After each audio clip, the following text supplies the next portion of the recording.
One thing I know about life is that it can be interesting for sure.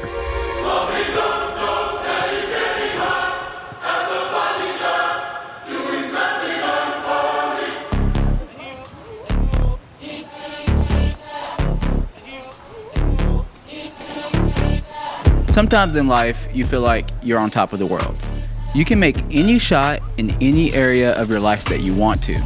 Every crossover, every pump fake, every layup that you take just feels good right after you finish it. And then sometimes, like literally the very next day, you can't even make a free throw or layup. And every shot that you take feels like a loss. So May 14th, 2023 at 10:31 a.m., the idea of the LOL podcast was born. YouTube is reportedly paying podcasters to film their shows. What? Well, you should have told me about this. Actually, I think I told you about this. Yeah, I saw this article. Podcasters are getting up to $300,000. We're not. No. Yet. I don't know. You can give it to us if you want. Yeah. I don't know what we have to do to qualify, but this is that thing. This is that thing where Spotify...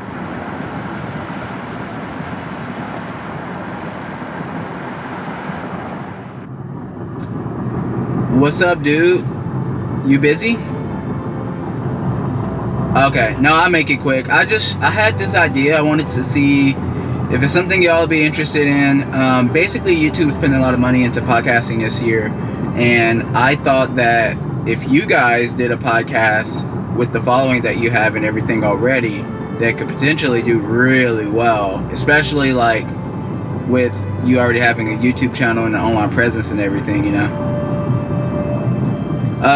Yeah, for sure. And I would help you guys get started on the front end, like for cheap at first, and then like if it grew to anything, then we could talk about what that looks like and stuff. But yeah. So long story short, pitched them an idea and they were interesting. And one key factor that is super important to mention here is that when we had the phone call after I pitched the idea to them, I said I would help you get started with this idea if you're interested. And I would do it for cheap starting out. And I would love to grow together with you guys and see where this goes. So we did the first shoot. Can we go back? This is the moment. Tonight is the night. We'll fight till it's over. So we put our hands up like the ceiling can't hold us. Like the ceiling can't hold us. Now, as you guys obviously know, the LOL podcast absolutely took off. It blew up. The numbers went up and up and up, all the way to 1.4 million subscribers. And what's interesting, from the outside looking in, my life probably looked super successful. But behind scenes, I don't know if I would say that it was. Okay, so we're rolling. We're getting guests on. We got Preston Plays. It's going amazing. And every single week we get to sit down, even though it's a lot of work, and just talk and have fun, chill with each other, go out to eat after, and talk about how to grow the channel more. But for some reason, that wasn't enough. Doesn't seem to matter what I do, I'm always number two. No one knows how hard I tried. Oh, I have feelings that I can't explain, they're driving me insane.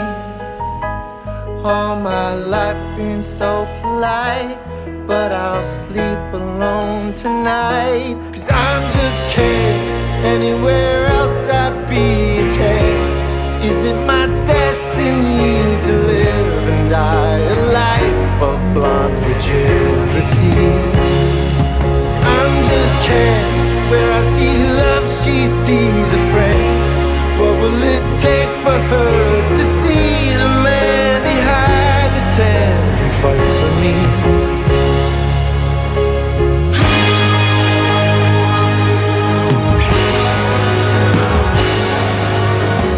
There was more channels that needed to be made from the LOL podcast, like LOL Club, LOL Bros. All of these other channels were created.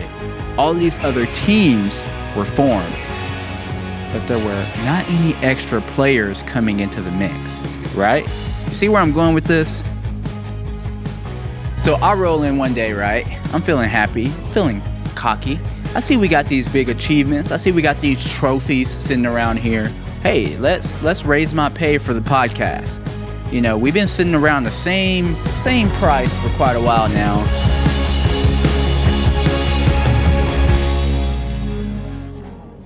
And to my happiness, I get, sure, yeah, let's raise the price. But we need you to do some other things for that.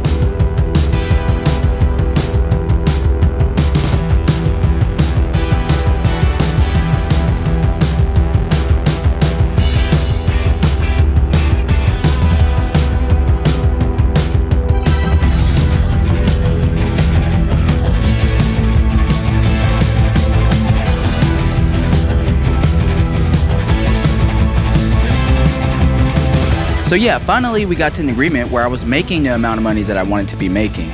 But the performance and the longevity of what I was doing wasn't sustainable. And let's be honest, everyone on the team knew that. Long story short, game after game, video after video,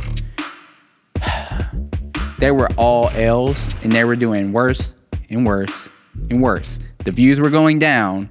The AdSense was also going down. And yeah, I had been paid more, but I was more stressed than I had ever been, and it wasn't even enjoyable at this point. So long story short, it got to a point to where I was like, okay, I need to start looking for another job.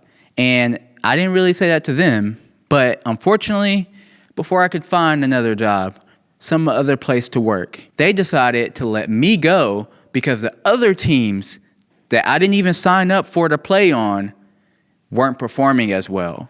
So they let me go. And that's where we are today. So throughout this whole process, I've learned a lot. And I hope that as you watch this video, you've learned not to take everything super seriously. Throughout this video, I wanted to use my creative expressions to express how I was feeling. And I think that I did that very well. So all that being said, please no hate in the comment section on my videos or their videos. It's all good. There's no bad blood. So I'll leave you with this. The preparation for the shot was perfect. The arc and the form was immaculate. And in fact, I actually made the shot, the game-winning shot, and that is undeniable. However, it takes a team to win a game. It doesn't matter how hard I practice behind scenes. It doesn't matter how many off days that I go to the gym and shoot. It takes a team to win a game. Not every coach on every team, even though they have all the money in the world to do so, will pay for a key player. And LOL, I guess, just didn't want me on their team.